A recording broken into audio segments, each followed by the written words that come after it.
when you feel that chemical depression, Griffin, like chemically, there's nothing to be sad about. Say it's a beautiful day out, Mm.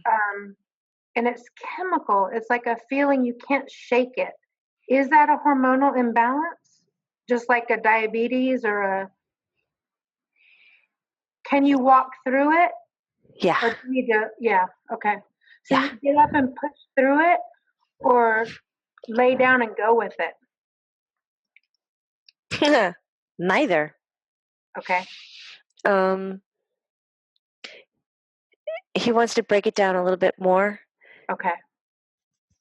When you wake up and you already have it in your mind, Yeah. so it can be hormonal, it can be brain chemical, and it can be empathic. Okay. He breaks it down to 3. Okay. He said, I would first look at my clairsensitive abilities, my empathic abilities. Mhm. And I would say, where are my boundaries? Are they in place? Have I cut off the cords of all the bullshit of people, taking and me giving too much without being aware of it? Mhm. What have I done to help myself stay strong energetically? I'd look Mhm. at that first. Okay. Most of the time, you can do it just like that. Okay. Then I would look at myself hormonally. If I'm a if I'm a woman, I check out whatever day it is. Yeah, exactly. Shoo that away on the calendar, kind of like that. Right. Mhm. I start figuring out what days I'm having these feelings and see if they're orienting to, the girl cycle. The girl cycle. Right. Absolutely. We're Even though still I with you. swear men have a cycle too. I don't they? They do. Yes, so they call it the myriad. I love it. He says, yeah, but it's not as prominent as the women. It's like it really rules you. Right, it's It true. it goes like for men, it's like kind of down here on the list. For women, it's like way up here. Right? So it goes, I'd look at that, see if it relates to that. If it doesn't relate to that, then I'd go see a doctor to look at the hormones. I'd go hormones first. And if that doesn't work, then I would go into, all right, chemically, what's happening to me? Because there could be a straight up chemical imbalance in the brain. Proteins, we're looking at minerals, deficiencies, things of that nature. Exactly. The what? Seasonal disorder. He's putting that under sensitivities, which would also be your empathic skills. Light, dosing yourself with natural light or um, those big silver plates you put up underneath your face so it shines on you. Right. That's what he's showing me in my head. Right. Because there's things like that is super, super real, but because you think you're managing something larger because you might have some stress in your life, you're not thinking about that. You're not thinking, did I get enough sun today? Because if I didn't, it really screws with my head. Right. It could be something super simple. And Griffin's death date is coming up this month, and I noticed that every year around this time, I have a hard time, and it can be like subconsciously, and then I'll go, "Oh, that's why." You know what I mean? Like his birth date and death date. Hard. He says, that's a good point. That's all the empathic, your clairsensitive, your energetic needs.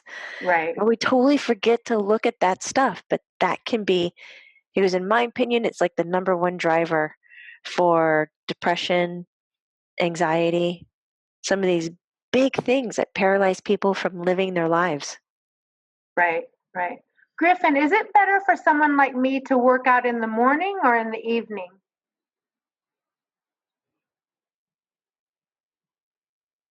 He said in the morning, Okay.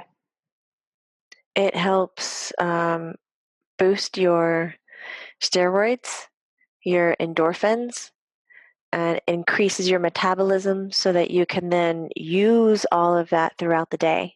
Okay. And plus, it gives you something to do immediately in the morning. So it sets the tone for your day where you're not as like lost or trying to schedule yourself into something else and not really knowing what. What to do, right? Is it a wives' tale that you're not supposed to eat in the morning before you work out, or is it okay to have like a banana or a bar or oatmeal, something light? He goes, "Eat, woman, Okay, eat." okay. He don't need you passing out at the, Gym. the Okay. gym, Right. lifting your 25 pounds. He's teasing. Right, Um, it's a myth. You don't want to eat something huge and heavy because your body's trying to digest and you're stealing power from your digestion, to work out. That makes right, no fucking sense. But um, oatmeal's great. And he goes, I would do that, go work out, come home, clean up, and then have like a proper breakfast. right. Just something light in the morning Mhm. so you don't pass out. Right. He I was loves the wondering. oatmeal in a cup. I agree.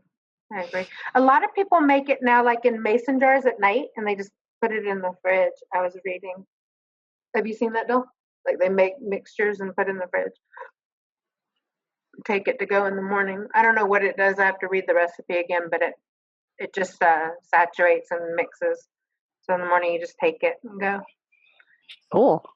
Because I notice when I work out, I get energy. So I was thinking if I worked out at night, I might not sleep very well. He says it's very true. Might get wired up. Here's you already don't sleep well. I know. I know. I just feel like when I wake up, I feel like I've been sleeping a little better, but I feel like I don't get enough sleep, like hard sleep, you know? No, you don't get the deep sleep. Right. Right. Which is natural, I think, for a lot of people who have problems sleeping. You know, There's a lot of people. Griffin's talking.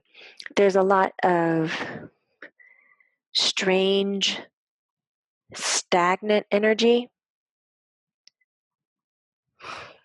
That's really good. In the United States, all over the United States.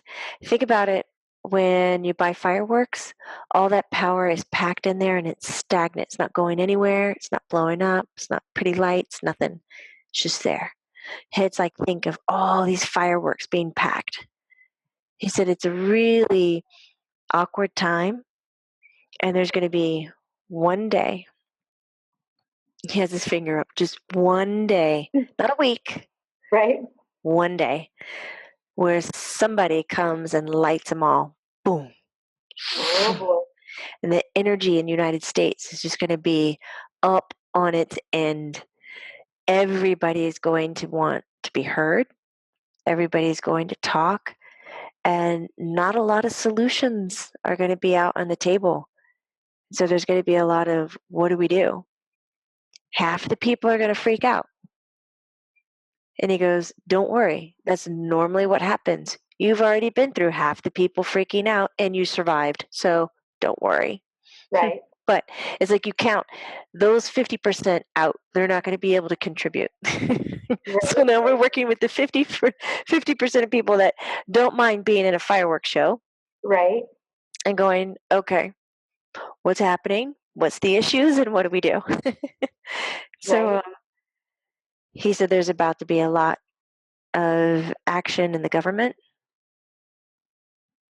And we are taking the first step in dismembering the system and working on a new system to vote in. And it's not gonna be pretty. Um, Judge Kavanaugh that was trying to get in the Supreme Court, did he molest that girl when he was a kid? Yes. Yeah, figured so. It'd be an awfully strange thing to make up. Right? Yeah. Yeah. And now it's starting to come out that he has more of a drinking problem than he thinks. Yes. And Some still people in the to past, today. yes. Which is odd, which is weird because that resonated with me because I think that you're always the last person to realize you have a substance abuse problem. Like you think that you're charming and your personality is great until people tell you that it wasn't, you know?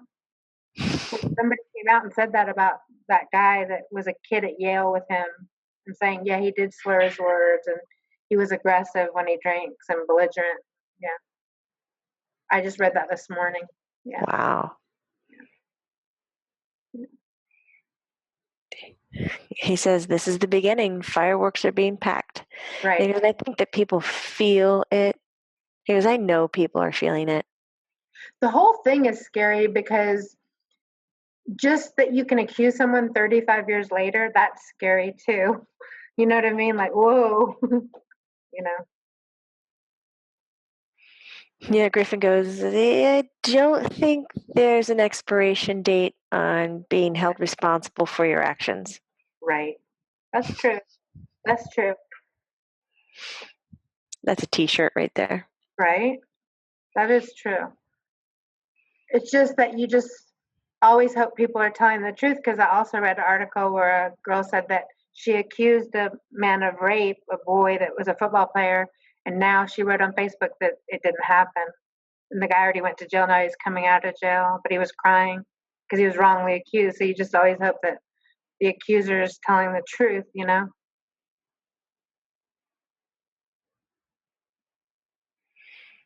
Griffin says, I really wish the lie detector test was used more often. That's so cool. Griffin, do people like Beyonce have an easier life? I always wondered that. Nope. They have the same insecurities we have and worries we have. Hey, just think about those people who've achieved kind of the fame like she has. Pinnacle of fame, yeah. Yeah. Not the fame like financial fame, like Bill Gates, stuff like that, a little bit different. Right. They have to be creative. They have to look great. They have to watch what they say and do and where they go. Everything is dedicated to the brand. It's not just their work hours dedicated to the brand, everything, even what they eat, all of it. And to have that desire, your personality, Griffin says, has to be over the top. Your drive has to constantly be an over. So think about how much they think that they're going to succeed and be like number one. They look past that because they're on overdrive. They've got to be number one, 6,000 points ahead or just whatever it is. So they never slow down. They don't rest unless they're coached to do it, unless they have a good team around them. And most likely they're not getting a good team because the team around them wants the fame. And so that can go wrong real fast as well. Real fast. Because I don't really envy them. Who? Who you're talking about? Reese Witherspoon. Oh, I love her. If he had to be famous, he would choose to be Reese Witherspoon. Oh, I love her. Why, Griffey? Why? I love her, but I wonder like, why. I feel like she's done it right. Okay. He says every time she's in the public eye, something positive is said about her. Right, that's true. She's associated with family ideal, like being the mom and having the kids and like a wholesome. normal grounded life, right? Yes. He goes, or I'd be like a Paul Newman. That's old. So is Beyonce too famous, Griff? So much so she's not in control of her own image. Somebody else owns it. Right. But there are people who've done it successfully where they didn't get bought. Right. Right. Because sometimes I think of Dylan being a pro baseball player, and I was like, Dylan, you got to be ready for that. Yeah. Keep your identity. You keep in control over it. Right. So it would be best to immediately hire somebody in the social media world to work for you, to set your tone, like follow your lead, instead of waiting for somebody to kind of conglomerately. So someone who's big to come in and scoop him up, then tell him, act like this, son, do that, shake this person's hand, Right. Right. wiggle your penis this way. Right. Why Right. is it always about that member? Can it be something else? Boys, why? I know. Sorry. I know. So Because do you get somebody have on an that. image you want to put out there. Yes. Right. Exactly. He wants to be Reese Witherspoon. I don't know why I find that so funny. I like Chris Stapleton, Griff. Yes, he says. I don't know who that is. Newfound Love, country singer. Ooh. Yeah. He's done it this way. Yeah. Grounded, has a wife. Yeah. And he says, and you won't see shit on him. Seems so normal. Whatever. Because we just need more of this.